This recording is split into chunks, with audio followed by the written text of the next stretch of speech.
sa unang pasahod si Samuel.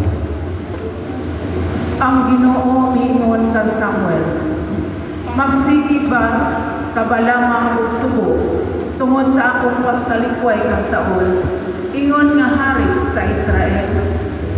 Bunag lana ang imong sudlanan nga sungay, ug lakaw ngadto kang Isay nga taga Bethlehem, kay gipili kong hari ang usa sa iyang mga anak. Sa pag-abot gayud nila, si Samuel nakakita sa anak ni Isay nga si Eliab, ug nagtuos siya nga ang pinili sa Ginoo mao ang diha sa iyang atubangan. Apan ang Ginoo miingon kang Samuel, ayaw pagtanaw sa iyang panagway ni sa iyang gitason, kay dili siya maoy akong napilian. Ang Ginoo dili sama sa tao, nga ang gitanaw mao ang panagway, ug dili ang kasing-kasing. Ug gipalabay ni Isay atubangan ni Samuel ang 7 niyang anak, ug si Samuel miingon, dili kini sila maoy napili sa Ginoo. Ug giingnan ni Samuel si Isay, ania ba dinhi ang tanan mong anak? Si Isay mitubag, wala dinhi ang kamangturan, nagbantay siya sa mga karnero. Giingnan ni Samuel si Isay, ipakuha siya, kay dili kita maghalad hangtod na moabot siya. Busa, ipakuha ni Isay ang kamangturan, pula-pula siyang naong, nindot siyang mata, ug gwapo. Mingon ang Ginoo kang Samuel, hala, dihugi siya, kay maukini siya ang akong napili.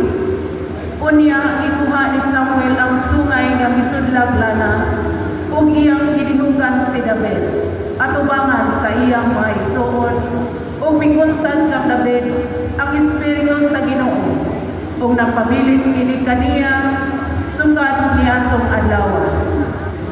Unya, niadto si Samuel sa Rama. Ang tulong sa Ginoo. Salamat.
mga tao na iya sa kahaya. Kay ang bunga sa kahaya, mao ang kaayo, katarong o kamatuuran. Paningkamuti nga makatunahin niyo ang makapahimot sa Ginoo. Ayaw kamo pag-apit-apit sa mga daotang buhat, nga iya sa kangit-ngit. Ginunuan ibutya ini. Kay makauulaw, bisan gani ang paghisgot sa mga butang, nga gibuhat nila sa tago. Ugod ipadayag ng adto sa kahaya ang tanang mga butang, makita ang matuod na kinaiyan ini.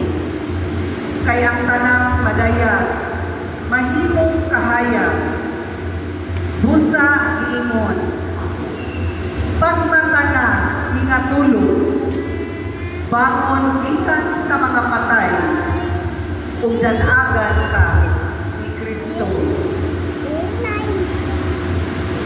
Ang pulong sa Ginoo.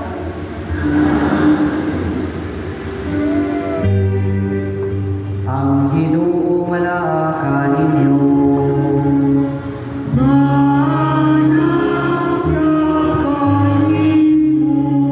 Pagbasa gikan sa Santo sa Ebanghelyo sumala ni San Juan.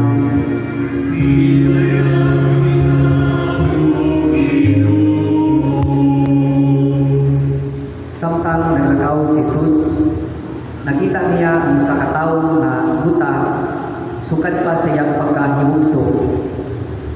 Kuman siya makasulti ini, si Jesus niluwa sa yuta, ug nagmasa siya dako ginamit ang laway.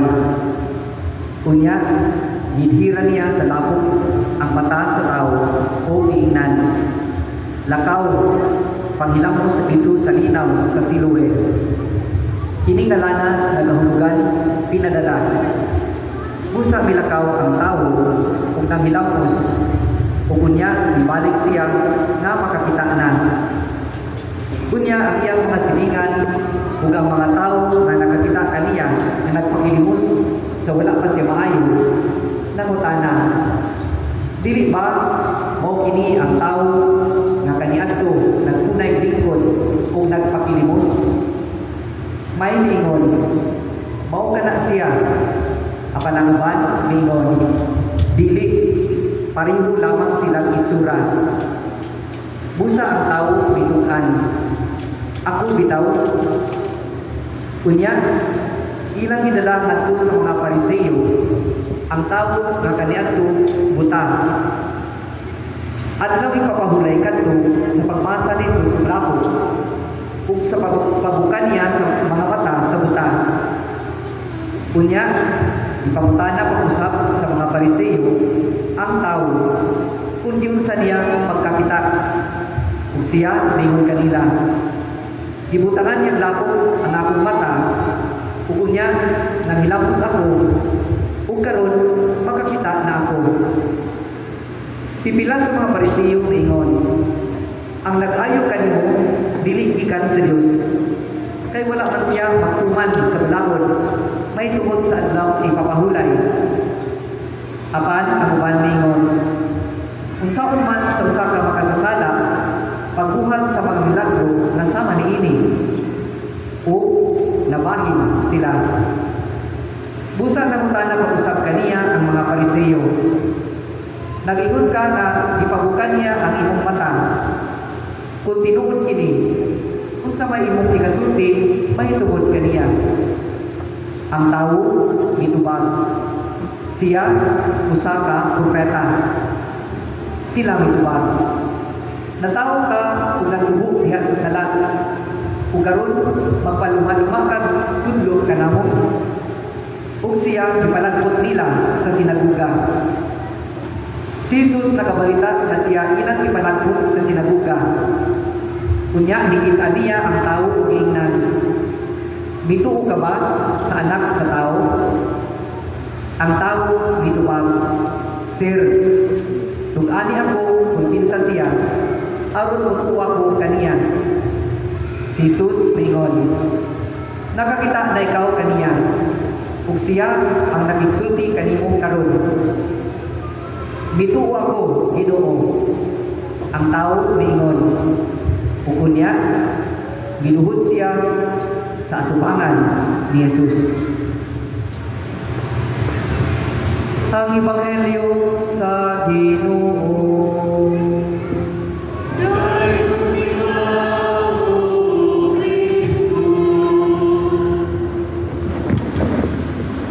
Mga kaigsunan ko rin Kristo, mayong buntag ng tanan. Yan ay kita karoon sa ikaupat na Domingo sulod sa Kwaresma. Kunya ang atong Ebanghelyo karon, nagisgot man may tungod sa pag-ayo sa atong Ginoo, nga tungod sa tawo nga buta. Kunya ang tawo luoy kaayo kay natawo man siya nga dili na makakita sukad pa sa iyang pagka-himugso.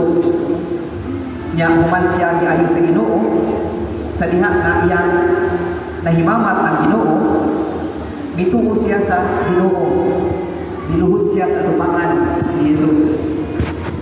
Kunya sa laing bahin may igsuon, dunay mga tao sa Ebanghelyo, ilabi na gid kadtong mga Pariseo nagdumilik na gihapon pagtuo sa Ginoo. Ngano man tungod kay wala sila nakakita nga gibuhat sa Ginoo usa ka milagro.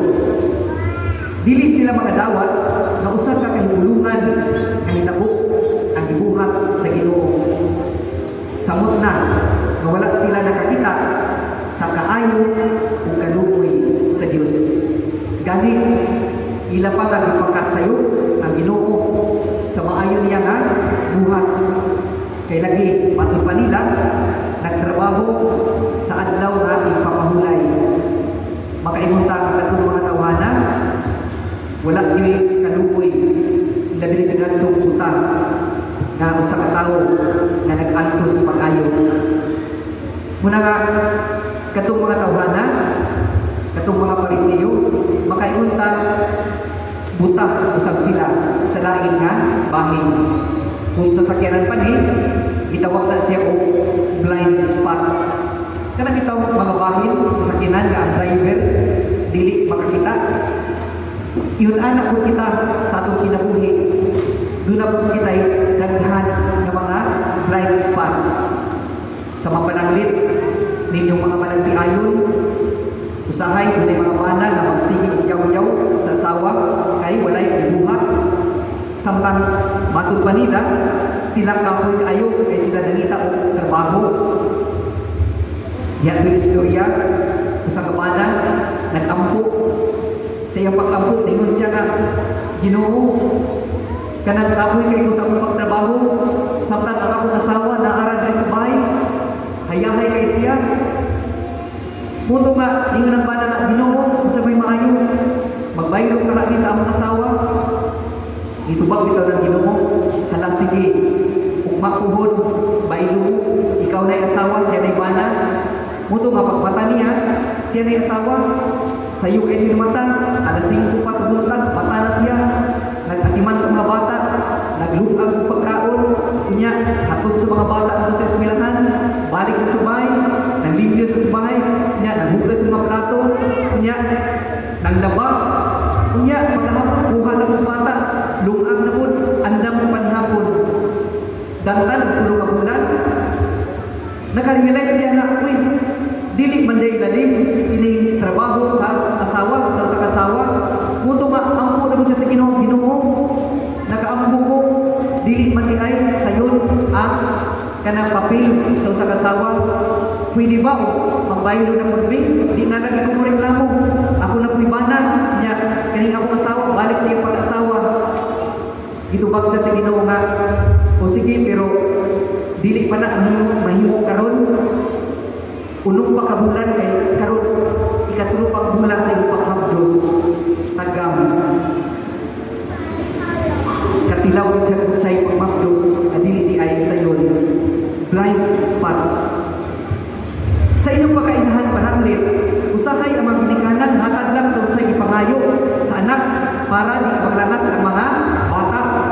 Sa mapananglit din sa simbahan, mga bata para di maglanas sa may tagaan o cellphone paduwaon, no? Nga unta, ang gikinahanglan sa bata, inyong panahon nga mo-explain mo sa mga bata nga kining dapitan, balay ang puanan, sagrado, kunya aron dili makalisod ko sa uban, nga nagampo, kinahanglan nga kamo dili mag-iat, no? I-explain sa mga bata, tudluan ang mga bata, mintras bata pa sila.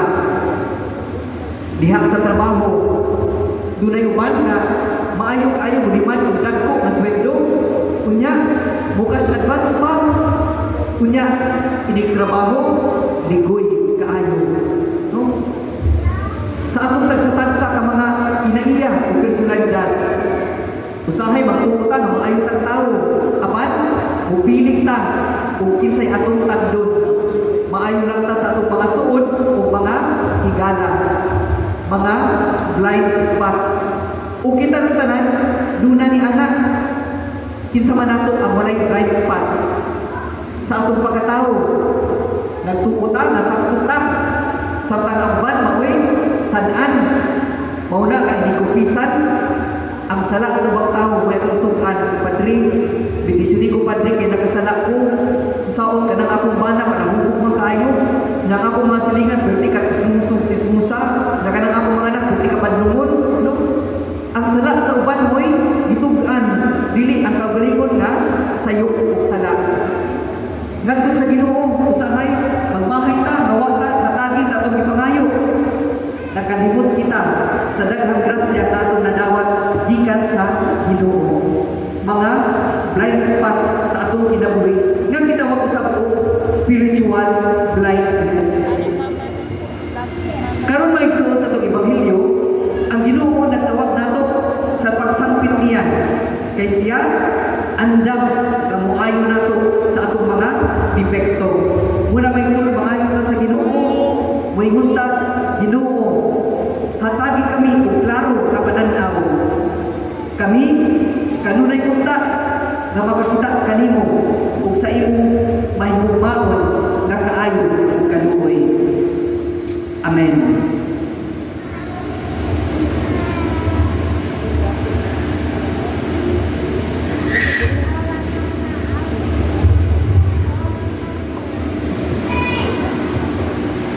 Manindog panindag. Ato karon nga ipalayag ang pagpatuo tanan. Nagatuo kami sa usa ka Dios, ang amahan ang makagalawon sa tanan. Magbubuhat sa langit ug sa yuta. Sa tanan mga makita ug dili makita. Nagatuo kami sa usa ka Ginoo, si Jesucristo ang bugtong anak sa Dios. Ginagsamahan sa lakay katuigan. Dios gikan sa Dios, kahayag gikan sa kahayag. Matuod nga Dios gikan sa Dios nga matuod. Yanak dili binuhat usa kinaiya samahan. Pinagi kaniya nahimo ang tanan. Tungod kanatong mga tao ug alam sa atong kaluwasan. Mikanaog siya gikan sa langit. Sa lalaki sa Espiritu Santo, nahimo siyang may lawas gikan ni Maria nga ulay ug nahimong tao. Tungod kanato gilansad siya sa krus sa sugo ni Poncio Pilato. Naganto siya, namatay o ginubuhi. Sa katulong adlaw na banaw siya, ang matuman ang kasulatan. Misaka siya sa langit, nagalingkod sa tuo samahan. Pubalik siya ng minayaon, at pagkukumo sa mabuhi sa mga minatay. Ug ang iyang ikarian, walay katapusan. Nagatuo kami sa Espiritu Santo, ang Ginoo, pag maghatag sa kinabuhi. Nagagikan siya sa mahal o sa anak, lungan sa mahal o sa anak. Isimba siya o himaya, kung bisun ipinaagi sa mga propeta. Nagatuo kami sa usa, santos, katoliko, kapustoliko nga simbahan. Nagayla kami sa usa ka bunyag, alang sa kapasaylohan sa mga sala. Nagapaabot kami sa pagkabanaw sa mga minatay, ug sa kinabuhi sa maabot nga kalibutan. Amen.